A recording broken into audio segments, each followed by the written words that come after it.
Next is Greg Biffle. He drives the number 16 3M Call Before You Dig Ford Fusion for Roush Fenway Racing. And Greg, certainly right now as we sit here this afternoon, you are on the good side of where you want to be as far as inside that chase grid. But I know you'd like to get that win and really solidify that. But just talk about your outlook now as you come in, one race to go before we set the chase grid. Yeah, I mean, this has been a tough season for us the whole way. But we're in these last 5 weeks have really turned our season around, put us in position to be in the chase. I like the Tony Stewart line about 6 weeks ago. We don't deserve to be in the chase, but I think we proved in the last 5 weeks how far we've come. And, I would love to win this race, but I'd rather win at Chicago or Loudon or Dover and already be in the chase and accumulate wins towards the championship. But we have to get in the chase first, and that's not going to be easy either. There's a lot of fast cars that we're going to have to beat. And, it's pretty simple mathematics for us. I mean, we've got a good car, probably the best car I've had in, I'm going to say, last 2 or 3 years here, which is a great confidence builder for us. But, we need to run. We need to have a good, solid night. And I think we're capable of that. If we can win here, certainly we're gonna try and win. But more importantly, we got to get in the chase, and I think it's going to be up to the other guys to have to beat us, so to speak, and that's going to be a winner race because we feel like we can run. We have to be 23rd or better, or 22nd if about half a dozen or so of those cars don't win. So we know what we have to do, and we got a good car so far, and just keep our head up and pay attention and have a good night. All right, Greg, we've got several questions in the queue. Ben is in the corner, then Tom, then Mark, then Kyle. Greg, Ben White with Lexington Dispatch. I've asked several drivers the same question today, and basically, can you just tell me how the new qualifying and the new chase format has changed the competition for your team in 2014? How has it changed? Well, I'll be honest with you. Probably the the aero rules and the ride-out rules have changed our whole organization way more than we ever fathomed it would. As far as the qualifying and the chase format, it really hasn't changed the way we race or what we've done a lot. The qualifying's definitely been interesting, and it's been quite exciting. And I like the new qualifying format. In fact, I like the new chase format for that matter. But it hasn't really changed a lot for us. This was one of the toughest years we've had in a long time as far as competition goes. So we're happy the last 5 weeks to get it turned around, and we just look forward to. We know we're 10th in points on the regular points. I don't know if that matters anymore, but we're 10th in points, so we're on that bubble if under the old format. So we're right there, but we feel like we're definitely getting better. Let's go to Tom in the corner. Raise your hand, Tom. Far right corner. Tom, Mark, and Kyle. Hey, Greg. Tom Jensen, Fox Sports. How different are the tires this time around, and how different is your setup and your package to account for the different tires? We haven't seen a whole lot of difference in the way the tire drives. It seems to be pretty consistent. It has pretty good grip, taking off. When it was hot and slick in the middle of the day here, it wasn't very good. Pretty low grip. But as it cools off, and we race here at night, so I think it's going to be a good tire. We haven't seen a whole lot of changes in our setup and whatnot, with this tire. A little bit loose. It seems to be a little freer. But other than that, it seems to be pretty good. All right, back row, Mark, Kyle, and then Bob Pockris. Mark Arrow, PRN. Greg, how worried are you that you've got a good car, you feel like you can have a solid night, and put that together, and yet some circumstance or whatever leads to a new winner, and you guys have done everything that you thought you needed to do, and all of a sudden something kind of came up there at the end that took you out of it? Yeah, then we don't make it.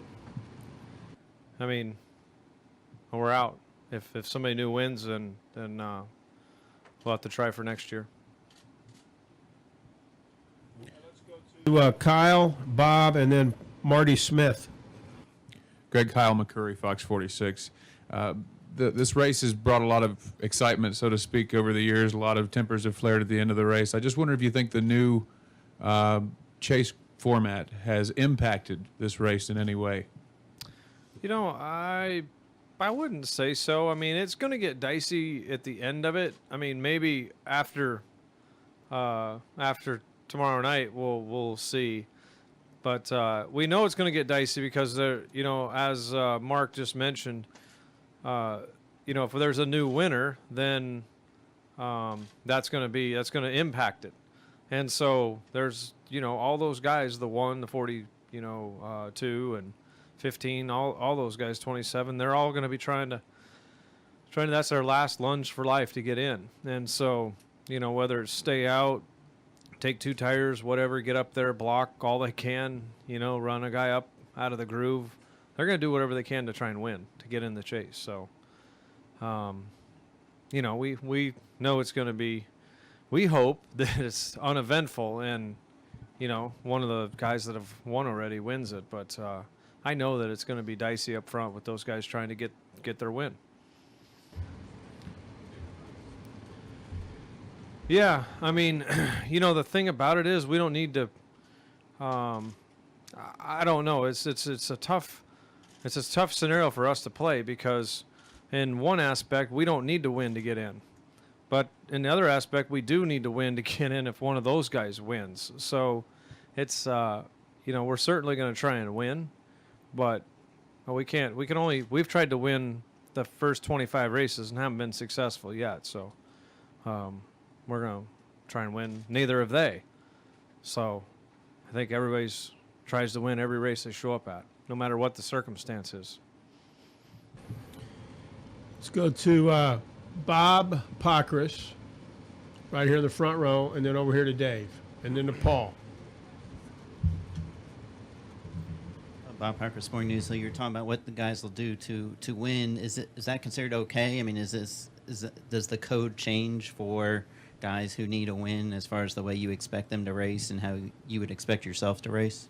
Yeah, I mean, I don't know. You still got to answer to your sponsor and your team and all the fans and everything else. If you just start, you know, playing demolition derby, I guess is what you're referring to. You know, just start knocking cars out of the way from 6th all the way up to the lead. I mean, that's probably wouldn't say that's acceptable, but there are people who are going to race hard for the win. We've seen the 18 take out the 88. We've seen, you know, probably not on purpose. We've seen a lot of stuff happen, and those guys are going to be racing hard. And you know, you'll try and do the bump and run or move a guy out of the way, but you know, you still got to keep it within reason. Let's go to Dave and then Paul. Yeah, Dave Lawrence, Richmond Suburban News. You were out here testing about a month ago, and you know, 2 things. I mean, how similar were the conditions? Because I can't remember now versus when we were testing. Neither can I. And do you think that coming out here to test is giving you an advantage going into tomorrow night? You know, that was a Goodyear tire test, and I don't, you know, it's really tough to get the same track conditions as when there's 43 cars here, because the track rubbers up so fast.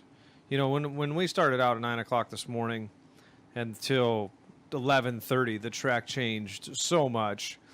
It changed more than it did in the 2 days we were here, or the day we were here doing the tire test. So, it definitely it probably helped us be a little more prepared and in the right direction coming here, but I don't think it'll be a determining factor. Paul, go ahead to the left. Paul Woody, Richmond Times-Dispatch. Greg, if you don't mind shifting from talking about tomorrow night for a second and talk about something else, I wondered if you had any thoughts on the establishment of some type of fund to aid retired drivers who are in need of financial or medical assistance. Well, I mean, I certainly think that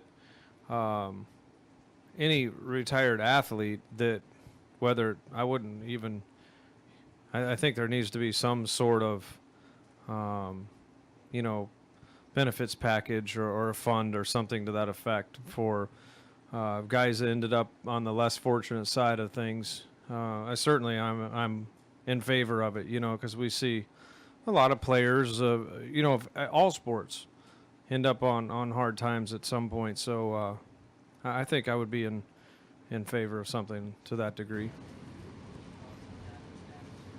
Man, I'm not a financial guy whatsoever, so I can tell you how to drive a car, but that's probably about it.